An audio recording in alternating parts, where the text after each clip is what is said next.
ఏదైతే మొన్న ప్రవేశపెట్టిన బడ్జెట్ ఉందో బడ్జెట్ సంబంధించి వైసీపీ నేతలు క్లియర్గా చెప్తున్నారు. ఈ బడ్జెట్లో సంబంధించి కానీ ఏం లేదు, ఇదంతా ఒక ఫార్స్ బడ్జెట్ అని చెప్తున్నారు. మీరేమంటారు?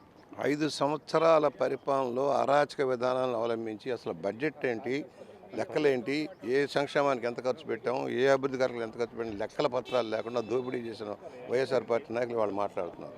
తెలుగుదేశం ప్రభుత్వం 14 నుంచి 19 దాకా ఒక పద్ధతి ప్రకారం అభివృద్ధి చేస్తే అభివృద్ధి శూన్యంగా మార్చింది ఈ వైఎస్ఆర్ ప్రభుత్వం.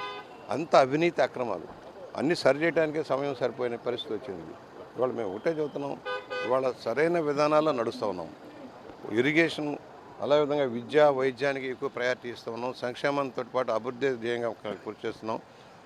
గాడి తప్పిన ఆర్థిక పరిస్థితులను చక్కదిద్దే కార్యక్రమం అమలు చేస్తున్నాం.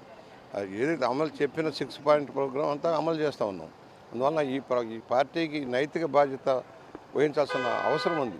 ఇవాళ అసెంబ్లీకి ఎందుకు రావట్లా, ఎందుకు పారిపోయాడు, పిరికి సన్యాసి అసెంబ్లీకి రాకుండా ఎందుకు పారిపోయాడు, ఇవన్నీ కూడా మనం ఒకసారి ఆలోచన చేస్తాం అవసరం. సో మీరంటే మనది మంచి ప్రభుత్వం అంటూ ప్రజల్లోకి వెళ్తున్నారు. ఇది మంచి ప్రభుత్వం కాదు, ప్రజల్ని ముంచిన ప్రభుత్వం అంటున్నారు వైసీపీ.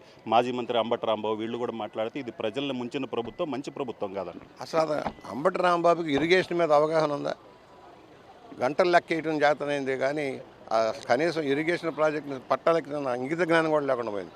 పోలవరం ప్రాజెక్టులో అసలు సరైన సమాచారం కూడా ఇవ్వలేని దౌర్భాగ్యస్థితిలో ఉన్నాడు. వాళ్ళ గురించి మాట్లాడాల్సిన అవసరం లేదు. పనికిరాని దద్దముల గురించి మనం మాట్లాడాల్సిన పని.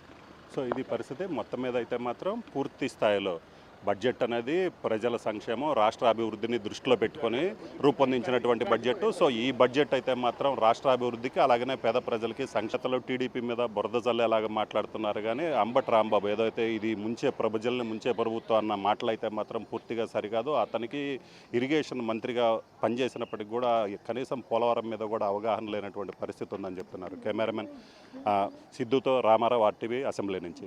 మరిన్ని వీడియోస్ కోసం ఛానల్ సబ్స్క్రైబ్ చేయండి. లేటెస్ట్ అప్డేట్స్ కోసం వాట్సాప్ ఛానల్ ఫాలో అవ్వండి. అండ్ లింక్ డిస్క్రిప్షన్ లో ఉంది.